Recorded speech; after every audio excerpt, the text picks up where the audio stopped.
दोस्तों, आज मैं आपको एक ऐसी कथा सुनाने जा रहा हूं जिसे सुनकर आपके अंदर की शक्ति जाग उठेगी। यह कोई साधारण कहानी नहीं है। यह वह घटना है जब पूरी सृष्टि कांप उठी थी। उस रात आकाश काला था, हवा तेज चल रही थी, धरती पर भय का साया छाया हुआ था, क्योंकि उस समय धरती पर राक्षसों का आतंक अपने चरम पर था।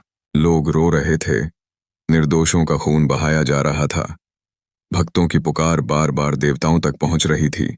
देवता भी परेशान हो चुके थे, क्योंकि राक्षसों की शक्ति लगातार बढ़ती जा रही थी। और तब पूरी सृष्टि की रक्षा के लिए प्रकट हुई महाकाली। दोस्तों, जब मां काली प्रकट होती हैं तो वह केवल एक देवी नहीं होती, वह स्वयं शक्ति का प्रचंड रूप होती हैं। उनकी आंखों में अग्नि थी, उनके कदमों से धरती कांप रही थी और उनके हाथों में विनाश की तलवार चमक रही थी। राक्षसों की सेना विशाल थी, हजारों नहीं लाखों राक्षस युद्ध भूमि में खड़े थे। वे हंस रहे थे, उन्हें लग रहा था कि कोई भी उनका कुछ नहीं बिगाड़ सकता, लेकिन उन्हें नहीं पता था कि आज उनका सामना स्वयं काल से होने वाला है। मां काली ने युद्ध भूमि में कदम रखा और उनकी एक गर्जना से आकाश गूंज उठा। आज अधर्म का अंत होगा। यह आवाज इतनी शक्तिशाली थी कि राक्षसों के दिल कांप उठे। और फिर शुरू हुआ वह युद्ध जिसे इतिहास का सबसे भयानक युद्ध कहा जाता है। राक्षस मां काली पर हमला करने लगे। लेकिन दोस्तों, जब शक्ति जागती है तो अधर्म ज्यादा देर तक टिक नहीं पाता। मां काली की तलवार बिजली की तरह चल रही थी। एक ही वार में कई कई राक्षस धराशायी हो रहे थे। युद्ध इतना भयानक था कि धरती लाल हो गई। राक्षसों का घमंड टूटने लगा। लेकिन तभी राक्षसों का सबसे शक्तिशाली सेनापति सामने आया। उसकी आंखों में घमंड था, उसकी आवाज में अहंकार। उसने जोर से कहा, काली, तू हमें नहीं रोक सकती। आज तेरी शक्ति भी समाप्त हो जाएगी। दोस्तों, उस क्षण पूरी सृष्टि जैसे रुक गई। सब देखना चाहते थे कि अब क्या होगा। मां काली मुस्कुराई और फिर उन्होंने कहा, जब अन्याय अपनी सीमा पार करता है तब उसका अंत निश्चित हो जाता है। और अगले ही क्षण युद्ध और भी भयानक हो गया। राक्षस सेनापति ने पूरी ताकत लगा दी, लेकिन मां काली के सामने उसकी शक्ति भी कमजोर पड़ गई। कुछ ही समय में उसका घमंड चूर चूर हो गया और फिर एक तेज चमक हुई और अगले ही पल उसका सिर मां काली के हाथ में था। पूरी राक्षस सेना कांप उठी।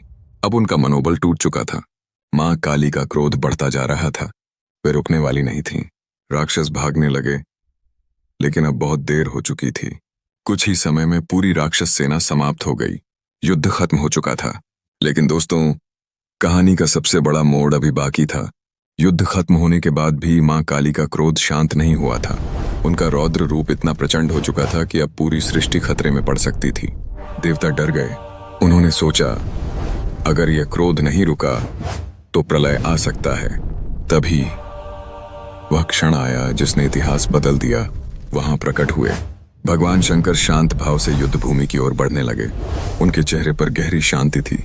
उन्हें पता था कि अब क्या करना है। दोस्तों, अब जो हुआ वह पूरी सृष्टि के लिए एक संदेश बन गया। मां काली अभी भी क्रोध में आगे बढ़ रही थीं। उनकी आंखों में अग्नि थी, उनके कदमों से धरती कांप रही थी। देवता डर से कांप रहे थे। तभी भगवान शंकर युद्ध भूमि के बीच पहुंच गए और फिर उन्होंने कुछ ऐसा किया जिसे देखकर सभी स्तब्ध रह गए। भगवान शंकर जमीन पर लेट गए। हाँ दोस्तों, स्वयं महादेव धरती पर लेट गए। उधर मां काली क्रोध में आगे बढ़ रही थीं। उन्हें सामने कुछ दिखाई नहीं दे रहा था और अचानक उनका पैर भगवान शंकर के सीने पर पड़ गया और उसी क्षण सब कुछ बदल गया। मां काली ने नीचे देखा और जैसे ही उन्होंने भगवान शंकर को देखा, उनका क्रोध तुरंत शांत होने लगा। उनकी आंखों में आश्चर्य था। उन्होंने तुरंत अपने कदम पीछे खींचे और उसी क्षण उन्होंने अपनी जीभ बाहर निकाल ली। दोस्तों, आपने मां काली की मूर्ति में यह रूप जरूर देखा होगा।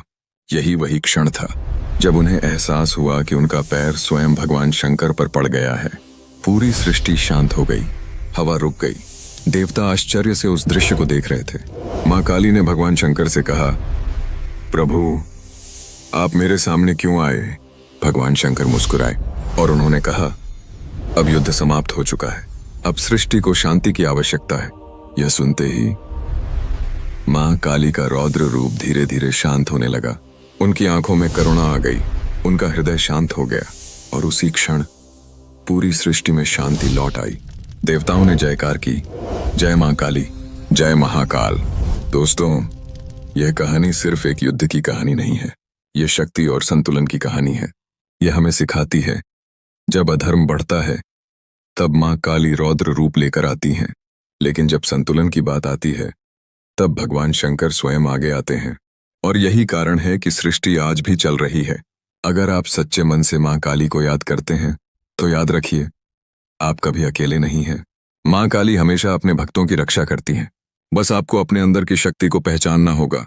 दोस्तों, अगर आपको यह कथा अच्छी लगी तो इस वीडियो को लाइक जरूर करें, और अगर आप चाहते हैं कि ऐसी और भी शक्तिशाली कथाएं सुनते रहें तो चैनल को सब्सक्राइब करें और कमेंट में लिखें जय मां काली, क्योंकि जब भक्त पुकारता है तो मां काली जरूर सुनती हैं, और जब मां काली सुनती हैं तो अन्याय ज्यादा देर तक टिक नहीं पाता।